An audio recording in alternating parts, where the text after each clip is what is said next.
Alright, what is up? This is SLOplays, and I am back again with some more Dragon Ball Sparking Zero news and updates here on the channel, guys. Let's talk about moveset customization for characters. Alright, this is something that a lot of people are very excited about, just customization in general. We've seen a little bit of gameplay on it, mainly just costume changes, and that's really it. I haven't seen anybody like really dive into showing what moves can be customized or swapped out and stuff, and I wanted to talk about that in this video, as well as the new update that they had on the website talking about different character types and all that stuff, which I'm a little bit late to, but like I said, that's going to be at the end of this video here. Just for those of you that have already seen it or don't care to watch that part, you don't have to, but this part is, you know, pretty important because I'm going to go over all the evidence and proof that there will be customization for characters, at least for the most part. I don't know how extensive, detailed, and intricate it will get. I don't think it's going to be like Xenoverse 2 where it's like you can just swap out every single move for some of like the, you know, preset moves that they have available. I think it might be a little bit more limited, but we'll see. Okay, we'll definitely see. It's probably going to be more like how it is with, you know, Tenkaichi 3 or even Raging Blast / Raging Blast 2, right? So be sure to drop a like, subscribe here on the channel, and ring my notification bell if you guys are excited for more Sparking Zero videos and want to keep on seeing it more. So first and foremost, as you guys know, okay, which I'm showing here on screen if you didn't already see it, Goku with the Power Pole is going to be one of the pre-order bonuses, and that's going to be like a pretty cool thing because I don't know if that's actually unlockable normally in the game. I don't know if they confirmed that or not. I'm hoping that he is, or I would assume that he is for those of you that don't get the ultimate upgrade pack and everything. But it is confirmed that this version of Power Pole Goku will change up the moveset, okay? In this game, they call them techniques. I don't know if that's how they what they call them in the older games. I just usually call them skills, okay, the special attacks and stuff, because, you know, Xenoverse 2 called them skills. But as you can see right here, DB Sparking News posted this. Potential super attack customization in Sparking Zero. As you can see right here, on the actual customization page, you can see technique settings, which, I mean, what else would that be other than, you know, altering the, the actual, like, attacks themselves, right? And some evidence and proof of that, which I'm going to show here on screen. So as you can see right here, this comes from Goku, so shout outs to him. You can see this is on the customize, you know, the customization mode or whatever. And this is on base Super Goku. Okay, so as you can see, he has instant transmission, all fired up, Super Kamehameha, Dragon Burst, and Super Spirit Bomb. Now, as far as I know so far, okay, I think it's mainly just ultimate attacks. Again, I have no idea how detailed and intricate it will get if we're able to change up some of the supers or even some of the like Blast 1, Blast 2 techniques or whatever. But as you can see right here, which my head might be kind of covering it, so I do apologize. Final Hope Slash is, you know, what we've seen from the previous demos for DBS Trunks, okay? That's just the, you know, Sword of Hope that he's been using. We've seen that in pretty much all the gameplay so far, but in the actual story mode, okay, which, again, my head might be covering it here, you can see he has Shining Sword Attack. So this is the same Trunks in Super Saiyan, but he's got two different ultimates in these two, you know, different, one of them's like, again, one of them's in just like the normal gameplay from the demo, and then one of them's from the actual story mode itself, right? So we're going to switch over to the big slow cam just so that you guys can see this a little bit better, right? So that's just an example, like the first example of this. And if I recall from one of Goku's videos, I'm not exactly sure which one it is, he did say that throughout the story, the character's attacks will change, right? Obviously, whenever it changes to like Goku, from Goku early to Goku mid to Goku end or Goku super, yes, that makes sense, right? But for the most part, Goku's attacks will have to change depending on the saga. So Goku early is considered like, you know, Saiyan Saga, early Saiyan Saga, and his attacks are going to change up because he's going to learn different things, right? Like, he can't have Super Spirit Bomb, just an example, right? Whenever he's fighting Raditz, right? Because he didn't know the Spirit Bomb. He shouldn't have Kaioken. Maybe he has. I don't know if I actually saw that or not. I feel like I did see in like one of the early demos he still had Kaioken. I could be wrong about that. But, you know, for example, like, that's just an example of stuff that like doesn't make any sense, right? He should have, like, for example, Super Kamehameha. And just to show you guys example number 2 here, this is early stuff that we've seen several times before. Goku mid doing a Super Kamehameha, okay, instead of what move? Angry Kamehameha, right? That's what he normally has had in the demos. Same thing with this version of Goku for Super Saiyan 2. He's also doing the Super Kamehameha, okay? But what have we seen mainly in the demos? He's been doing the, I don't know what the name of the fucking move is. It's the one he did against Kid Buu, where he like smacks him like with a kick, and then he does like a flip or whatever, and then he goes right in front of the opponent and does this like point blank, you know, ball of energy and just blasts him like crazy. Okay, exactly what he did to Kid Buu in the anime in their fight on the Kai planet. So these are two examples of moves, at least ultimates. Okay, so far all I have seen have been ultimates that have been swapped out. Okay, and it's most likely due to, you know, what's going to happen in the story mode. I'm pretty sure these are both from the story mode, so I can't 100% confirm that you know, all the attacks will be able to be changed, but the fact that we have, you know, the technique settings as like an actual thing down there, it would make sense to be able to swap them out. Like I said, you guys can like, you know, go with speculation and predict what you think it's going to be like. I think it's going to be more like, for example, like Raging Blast or you know, Tenkaichi 3.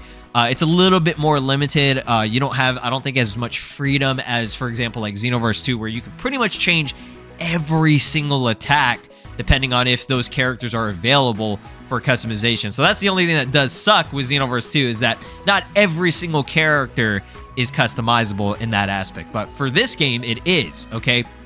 And the fact that, you know, you can do different emotes and all that stuff, there's just a lot of, you know, good flexibility for the most part on that. But attacks, we'll see how it works. Again, it's kind of unfortunate that I have not seen anybody's gameplay out there actually show them changing up the attacks. That's the thing that I'm still a little bit worried about, and I think some of y'all can agree with me on that like nobody has shown it.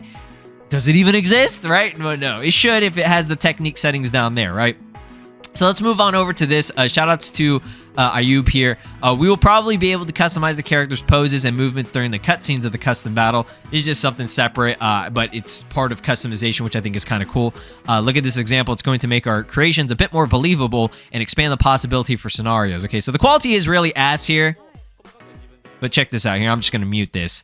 So as you can see, this is the custom battle mode, and this is where things get a lot more detailed. You can see Goku's, you know, talking and everything. Like a lot of the custom battle mode that we've seen, it hasn't been as intricate or more detailed like this. Like this makes it more creative and more unique whenever you're creating your battles, instead of, oh, just camera pan around. Like most of the people that I've seen whenever it comes to this kind of stuff, like for example, the custom battle mode stuff that I uploaded the other day, there was like a 30 minutes of it. You had Goku and Bardock just like looking at each other, and it was kind of boring, and people were like, this is kind of ass. And I'm like, well, hold on, you know, that person, whoever made that, wasn't really going with a lot of detail. You can make it a lot more detailed, like he said right here, a lot more believable when it comes to making your own stories, right? This is like an actual like cutscene here. It's short, it's small, and obviously don't expect it to be like, oh, I'm gonna make my own fucking movie, right? Hey, maybe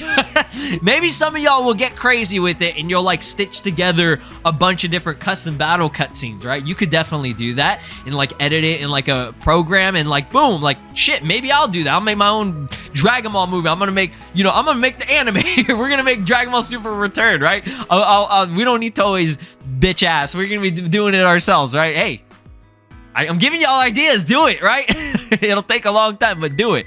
Okay, so when it comes to customization, all that stuff, that's the main part of the video that I wanted to talk about. For those of you that do not care about me going over the Know Your Fighters page or whatever, you can absolutely click off this video. Nobody's going to force you to watch this part. But for those of you that do like to, you know, hear me yap, here we go. Let's jump into this. So this was posted a couple days ago. Like I said, I was, you know, covering other stuff, so I didn't get a chance to talk about this. But they posted their 182 playable character full roster, which we went over all the beautiful renders that they made. So in this article, we'll go over the details about characters' fighting styles and unique appearance you can find in Sparking Zero. On top of that, we'll have a look at the special maneuvers that involve the game's roster, such as quick-time event sequences, switches, transformations, and fusion. So this is a great page for you guys to get a better understanding of how all of this shit's going to work, right? So you can enjoy different play styles in Sparking Zero depending on the strength and fighting habits of the characters in the original series. Their style is affected by statistics, size, and characters' forms. That's where you can see with that very first customization shot that we have, it showed like a little stat chart showing, oh, this is where the proficiency is for certain characters. If they're more, physical melee attack, they're key based, or they're speed type. You know what I mean? That's why we had a power versus speed trailer, if you guys remember. So let's look at all the different categories and characters you can play in this game, right? So strength, aka the power type, right? These characters base most of their gameplay around heavy strike and powerful blast. Although they might be slower, their raw power will compensate as they will deal high damage to their opponent. Some of these characters are so strength-oriented that some may not even stagger from key blast and smash attack. So I would assume that's kind of like a super armor type of thing, right? Based on their statistics, these characters have two types of specialization, melee and blast. The first one will enhance the damage dealt with rush combos in close combat, while the second implies that the character can rely on blast attack and key blast to inflict damage. So similar to kind of like, for example, Xenoverse 2, for those of you that play Xenoverse 2 a lot, you have characters that are more key blast type, okay, key blast supers, like those do a shit ton of damage if that's what they're specializing in. Or you have the physical melee-based attacks, okay, which again, rush key, or not key rush, what the fuck am I saying? Rush attacks, like melee rush, and then you have the key blast. So, for example, like Jiren, he's probably going to be, I actually don't know what Jiren exactly would be. I'm going to say he's more, he probably would be key, I would assume. I mean, he does have a lot of physical, like, melee-based, I don't know. But just an example, like Jiren, Full Power Broly, Berserk Kale, Trunks, Ultra, or what do we call them? Super Trunks in this game. Super Saiyan grade 3 or whatever. Those characters are going to be your heavy hitter strength, characters. And again, it'll vary depend on if they're going to be key or if they're going to be melee, rush down. Okay. Now let's go over speed. Okay. On the opposite end, some characters base their attack strategy on their swiftness. Okay, which they use for long-lasting assaults, which are hard to interrupt. Even if some of their strikes are lighter, your opponent will have trouble trying to catch you as you move quickly all over the map and deliver combos with stunning speed. Escaping the rush combos of characters that rely on speed will be tougher for the opponent compared to characters not fitting in this category. So I wouldn't say they're not like necessarily weaker, okay, but obviously they're not going to have that same level as like, these type of characters, the strength and power type. So characters like Cocoon's Dispo, let me think here. Who else would be a good example? What's his face? Birder, aka Butter, or Big Bertha, right? On the bad translations. This is just an example of some speed type characters, okay? Again, a lot of this stuff pretty obvious, but I just like going over the details that they're explaining here.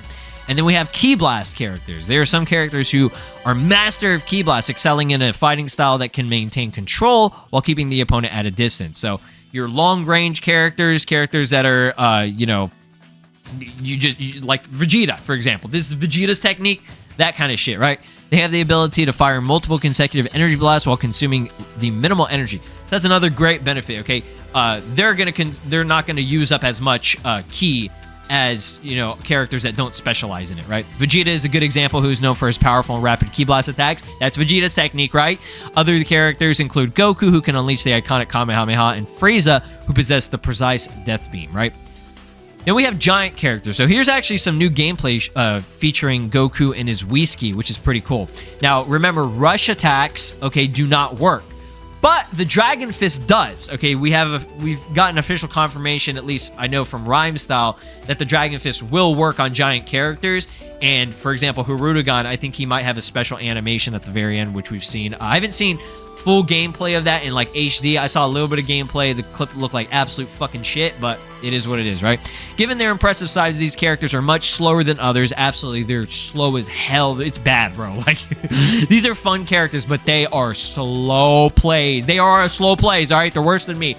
But they strike more powerful blows that will stagger and send your opponents flying away. On top of that, they are numb to throw and some blast attacks. Ooh, okay. That's actually a little scary now, right? I mean, it's just like the old games, right? You can take advantage of their overwhelming presence on the map to hit your opponent with a wider hit range. So yeah, the bigger they are, the harder they fall. They fall? Yeah. I got that right. It's early in the morning, y'all. I'm struggling. Their impressive size and power comes at the expense of sometimes having trouble hitting smaller opponents, which may evade their assault more easily, right? So yeah, pros and cons, absolutely, for a giant character, but these characters are just more of like, hey, let's have some fun. Like, let's just have fun. Like, I just want to see two giant characters, you know, fucking each other up. That'd be awesome. Like, let me see Janemba versus Annihilasa. Like, that's dope, right? Then we have the androids, okay? They're their own category because they can absorb ki, which is awesome, right? I think I did see it in that gameplay that we saw from online. I think it was Android 20 absorbed one of like the, I think it was Gohan's Kamehameha or something like that. I don't remember exactly what it was, but androids are artificial humans that do not necessarily possess ki. In fact, they cannot charge their ki bar unless their energy reaches the maximum level, right? So you have to wait until it gets to that point so that you can enter sparking, right? Their ki gauge will charge automatically over time or through melee attacks, and it will stop charging once it reaches its maximum. I can see a lot of people, you know, utilizing these characters online in a very, very, you know, unique manner and having a lot of strategy involved with it.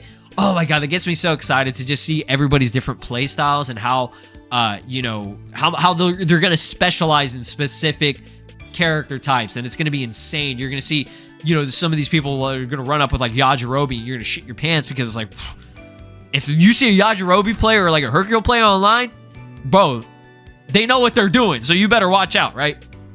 To incorporate this into your strategy, continuously strike with rush combos, giving your opponent no chance to charge his ki. Some androids even have the ability to absorb ki. Okay, not all of them, right? It would be Android 20 and aka Giro, or Android 19 because they have the energy absorption. If fucking Super 17 was in this game, he would also be added in there. But eventually, whenever he most likely will get added as DLC, we'll probably see him have that ability as well, right? Because he was all about that shit, right?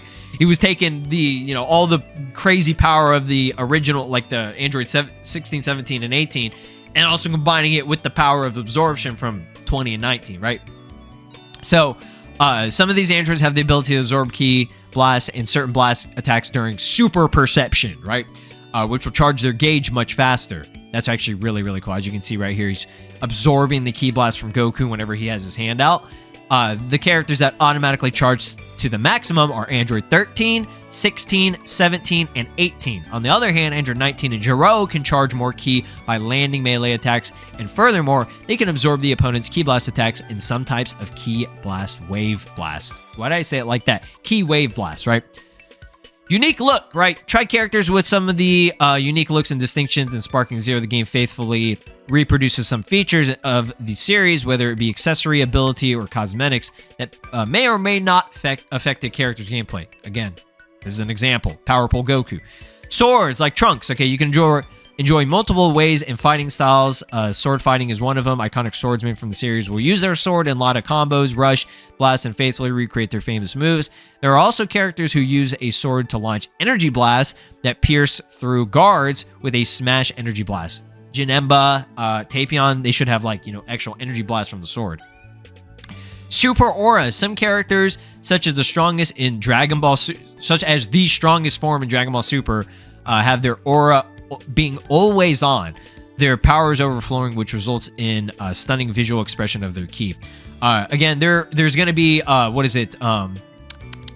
ki, like aura customization as well. Like we saw like the V-Jump aura, which actually gives you like special abilities. Like, oh, you can charge ki faster or some shit like that. I don't know, some crazy shit, which sounds like it's going to be kind of broken, but there's Goku doing it right there.